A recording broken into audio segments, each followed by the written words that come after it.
बिस्मिल्लाहिर्रहमानिर्रहीम। नाज़रीन इकराम, अस्सलामु अलैकुम वरहमतुल्लाहि वबरकातुहू। जैसा कि मैं पहले भी कई मरतबा एक यूट्यूब चैनल हकीम मोहम्मद इखलाक अल खैरी इनकी वसातत से आपके साथ कई बार मुखातब हुआ हूँ, उसी सिलसिले में मैं आज भी आपसे मुखातब हूँ।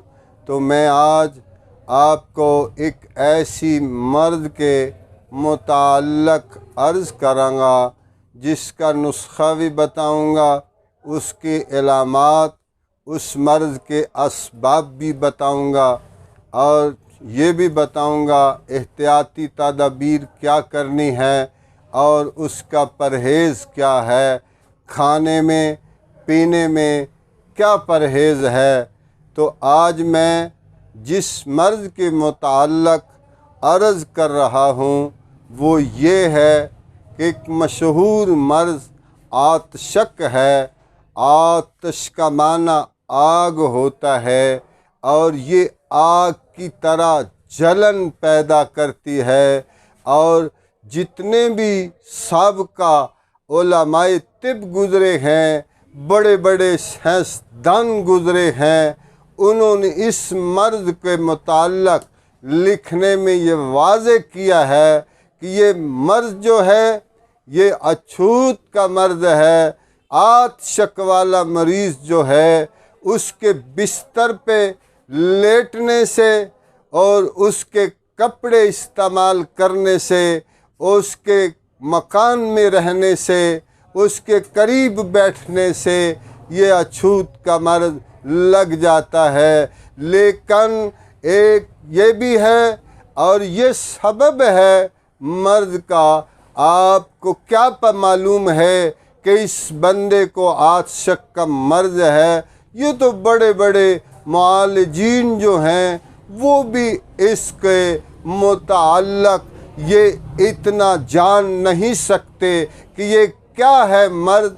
और उनको आके बंदा कहता है मुझे ये तकलीफ़ है तो वो समझते हैं इसको गर्मी हो गई है, हालांकि ये नहीं पता ये आतशक है तो आग, लेकिन इसका सबब क्या है, किस वजह से ये मर्ज़ पैदा हुआ है, उसको जब जान जाएगा फिर इलाज कर सकेगा। तो जब वो मर्ज़ कोई नहीं जानता तो आम आदमी को क्या पता है कि इसको कौन सा मर्ज़ है, इसको कैसे ये मर्द लगा है, वो उसे कैसे गरेज कर सकता है, वो उससे कैसे बच सकता है। जब तक उस मर्ज़ की तशख़ीस ना हो उसको क्या मालूम है मरीज़ को कि मैं कौन सी मर्ज़ में मुब्तला हूँ। जब उसे ही नहीं पता तो दूसरे को कैसे मालूम होगा। तो यह अछूत की बीमारी भी कहते हैं और लग जाती है।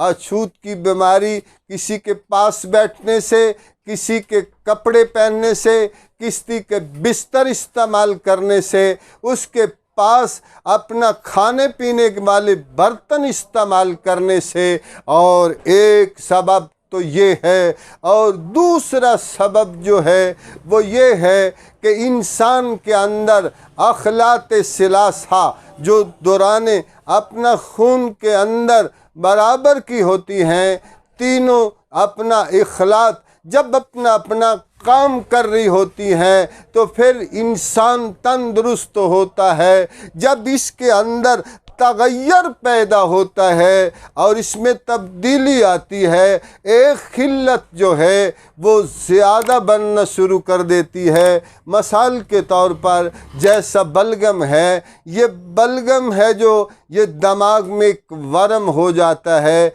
इंसान अगर इस वरम का इलाज दुरुस्त ना हो तो 4 दिन में बंदा, वैसे तो बलगम में लोग महीनों तक इस अपना मर्ज़ में, अपना बलगमी अमराज वाले तो बहुत सारे होते हैं। आप सवाल करेंगे कि ये कैसे हो सकता है, बड़ी बड़ी लोगों को बलगम आती है, उनको आतशक का मर्ज नहीं लगता। तो उसकी वजह ये है, ये नहीं है, उसके दिमाग में जब वर्म हो जाता है और उस वो खिल्लत अपनी दिमाग बनानी ज़्यादा कर देता है, उसे बलगम कहते हैं।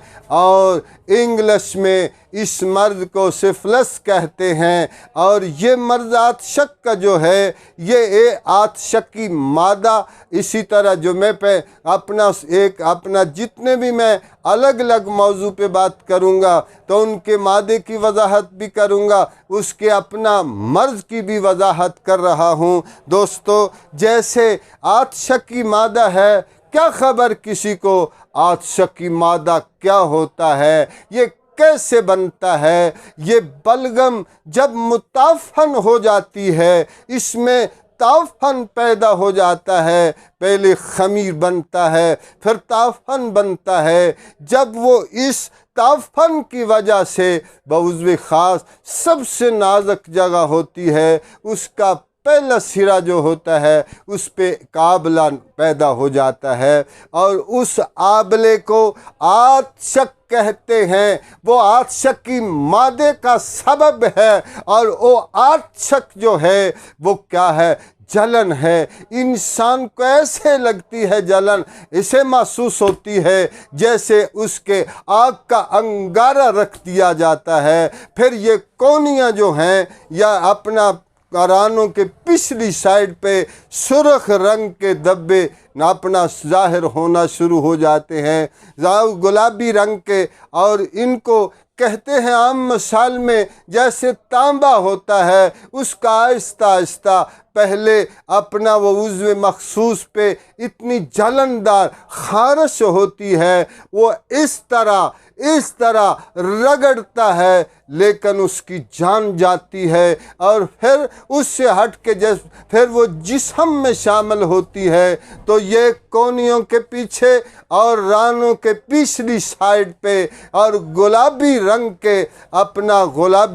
के धब्बे दाग शुरू हो जाते हैं। फिर आहिस्ता आहिस्ता उसका सारा जगर इलाज दुरुस्त न हो, मैं दोस्तों इसके लिए नुस्खा भी बयान करता हूँ और बाद में इसकी एहतियाती तदाबीर भी बताऊँगा, आपको परहेज़ भी बताऊँगा।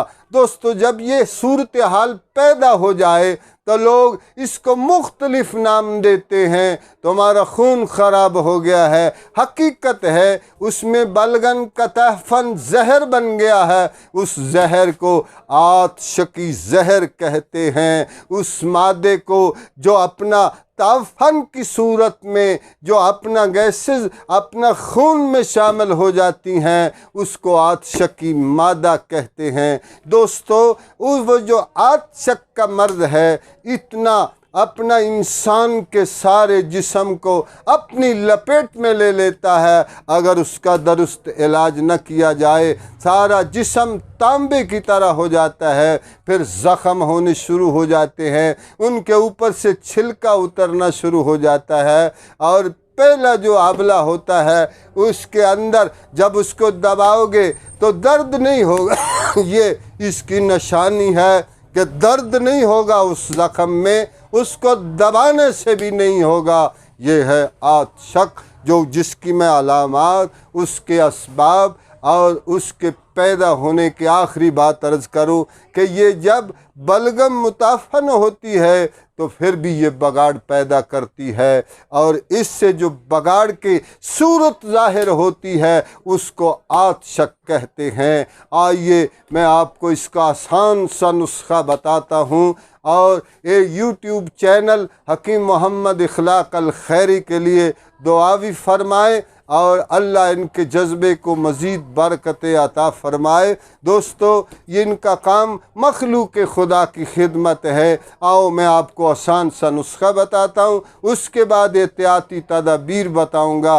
और क्या हैं एहतियाती तदाबीर, और पहले नुस्खा नोट फरमा लो और आप ऐसा करें। और आसान जो नुस्खे बताने का आदी हूँ, 5-6 चीज़ें होंगी। आप दालचीनी ले लें 3 तोले, और 2 तोले उसमें जलवतरी डालें, 1 तोला उसमें लौंग डालें। और ये 3 चीज़ें हो गई, दालचीनी, लौंग, जलवतरी। और चौथी चीज़ जो है, इन तीनों के बराबर चौथी चीज़ जो है मुसब्बर डाल लें। और मुसब्बर, इन तीनों, पहली को भी बारीक पीस लें, फिर मुसब्बर में मिलाकर बारीक पीसें। और पीसने के बाद इसमें 40 ग्राम आप अपना 3 तोले दालचीनी ले, यानी 30 ग्राम ले लें, 20 ग्राम जलवतरी ले लें, 10 ग्राम लौंग ले लें। और ये हो गए तीनों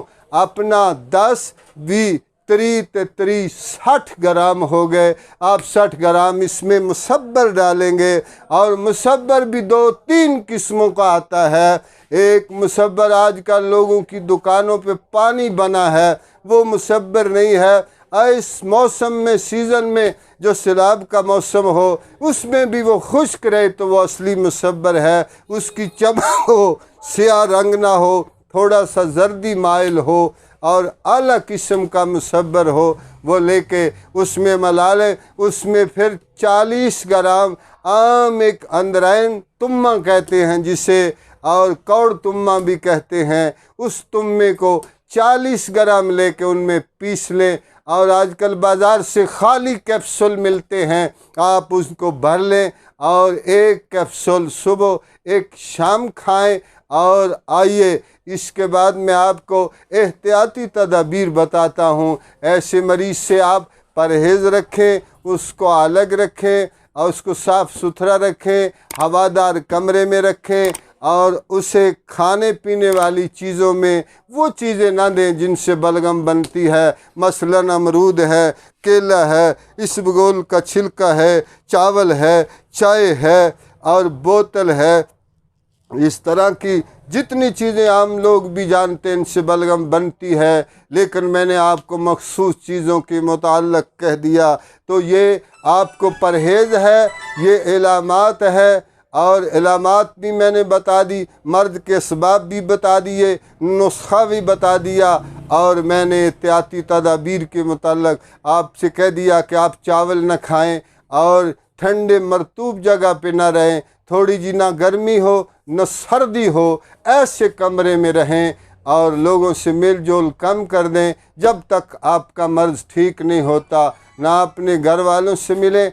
अल्लाह ताला आपको सेहत कामल आजल अता फ़रमाए। इस नुस्खे से फ़ायदा उठाएं तो हकीम मोहम्मद इखलाक अल खैरी यूट्यूब चैनल वाले इनके लिए और बंदा नाचीज़ के लिए दुआ फ़रमाएं। हम दुआओं आपकी तालब हैं और इनके पास माहिरीन मुआलज भी हैं जो बेहतरीन नुस्खा जात बनाते हैं।